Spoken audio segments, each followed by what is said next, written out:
Greetings, beloved Princeton United Methodist Church community. This is Jenny with an update for you. And I'm reading from Matthew chapter 5, verses 3 and 4. Blessed are the poor in spirit, for theirs is the kingdom of heaven. Blessed are those that mourn, for they will be comforted. This is the word of life. Thanks be to God. Friends, we are at the beginning of the season of Lent and the beginning of our forgiveness journey that you are invited into as we move through this time of Lent. I've said this before and you might hear it again from me, but I just think it's so important for us to continue to know that forgiveness is so core to our Christian faith. We cannot authentically talk about the death and resurrection of Jesus without talking about forgiveness. And yet we don't always do that, and we don't always stop and think and dig into the reasons that that is the case, that forgiveness is part of that act that God did through the cross and the resurrection. So it's so core to our faith, yet we don't talk about it all that much. And so that is in the deeper ways. And so it also becomes one of the least understood parts of our Christian faith. We know it's there. We can talk about some words around it, but we can't always describe how it actually works in our lives or how our lives are impacted day to day by it. We also struggle to practice it really well. I don't think that is by any means exclusive to Christians. I think that we all tend to have some struggle with that in our world. There's no shortage of reasons or needs to forgive out there, but there are a lot of us who really, really struggle. And as we go on this journey, as we continue to look at what forgiveness is, how it works in our relationship with God through the cross and through the resurrection, as we invite you into some knowledge of, some practice of, some exploration of the practice of forgiveness as well, I want to be sure that you know that it is an invitation only to the extent that you are ready to take that invitation.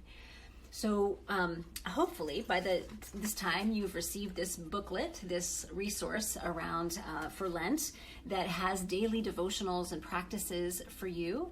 And along the way, there will be places that will say to the extent that you are ready.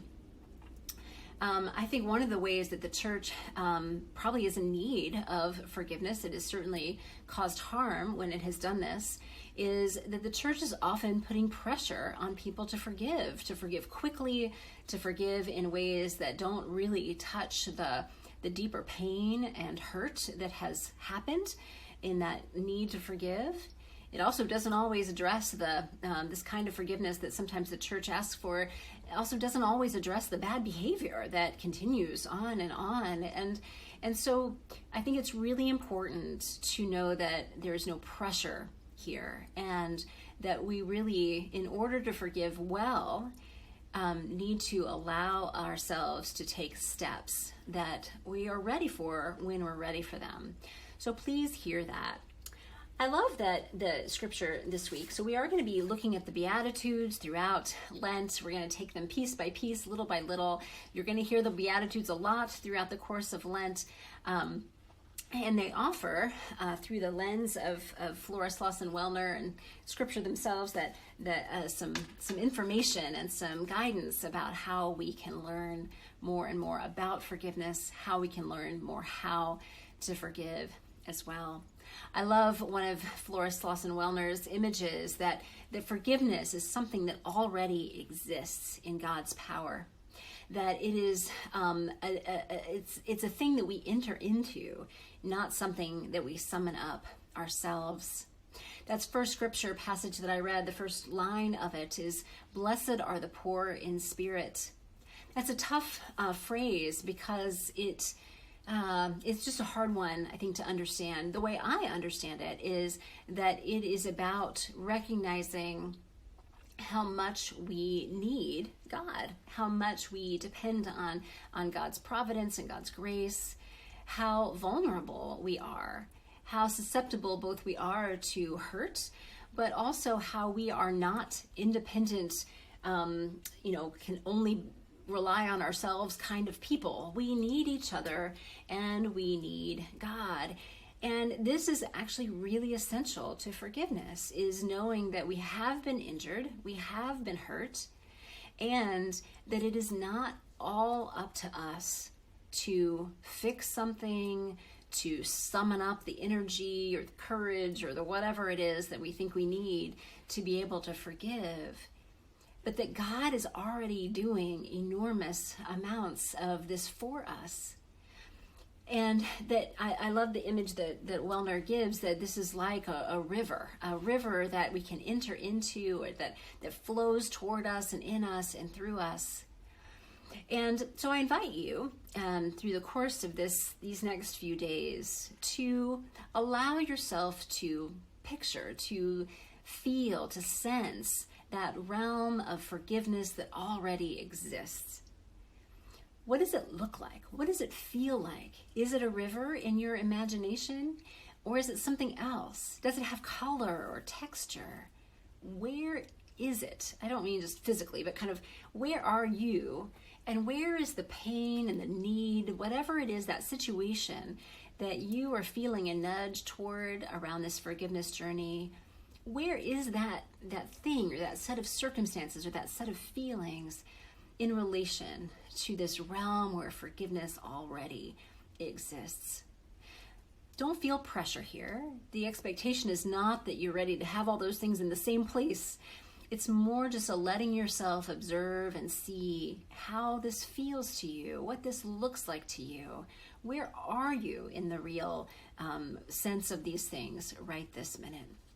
So you're invited to imagine, to explore, to listen, to ask God to help you picture the ways that God's existence, God's forgiveness already exists in the world.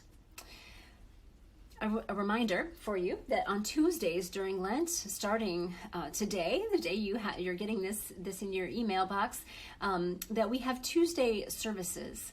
I'm actually leading today on Tuesday, and at noon, you're welcome to come in person to the Princeton United Methodist Church Chapel, or you can join by live stream through our website or Vimeo. And we'll have a half hour kind of quiet, contemplative service, and then you're invited to half an hour, whether you're in person or online, to just converse, to have a conversation afterward and to talk about some of these matters. That'll happen every Tuesday over the next 6 weeks. I'm leading the first one. Our interns will each take a turn over the next weeks, and I'm excited to be part of those conversations with you as much as I can be. Know too that our interns, we've got several that will be preaching on Sunday morning over the next several weeks, along with me, kind of back and forth. And I know you'll be excited to both hear what they have to say and some of their perspectives, and are eager to help them to learn as well. I hope that you will embrace them and also to share with them encouragement and ways that they can continue to grow and learn as well. There are a couple of things more that I want to share with you. I'm trying to find my note here. One is that our COVID care team for Princeton UMC met on Sunday afternoon, and later this week, soon you will be getting another video, a separate video that will talk about some of the different things that are coming around our COVID protocols, and so watch for that in your email box. There are some changes that are coming. And then the other thing that I wanted to share is that we got the news over this past week that General Conference has been postponed to 2024. Now, for some of you, you're not going to have any idea what that means. That's okay. But the quick version is that General Conference is our global Methodist gathering that meets every 4 years, except that they were supposed to meet in 2020, but COVID curtailed those plans. It has now been postponed several times. The reasons are basically visas and secure internet access, secure, stable internet access for delegates from around the world. There are places in the world that delegates from those places are needing visas, and that they are very hard to come by right now. And there are places in the world that the ability to get stable, secure internet access to do a virtual gathering is impossible. So they've determined that 2024 is the year, hopefully. We're going to include a link to a letter around that, so I'm mostly just pointing you to that. If you've got questions around that, please let me know. There's kind of a lot at stake in our United Methodist Church around these matters, and most of us won't feel it in our everyday lives, but some of us will. And if you are interested, please feel free to ask or continue to read more about that. All right, friends, I'm so grateful to be on this journey with you. I too am on a forgiveness journey. I have things that I continue to work on and have been for years working on in my life around forgiveness. And so this is part of my work during this time too. And so know that we're journeying together. I'm grateful for that, and I'm grateful to get to be a part of this with you. Remember that you are enough because God is enough. Thanks be to God for that.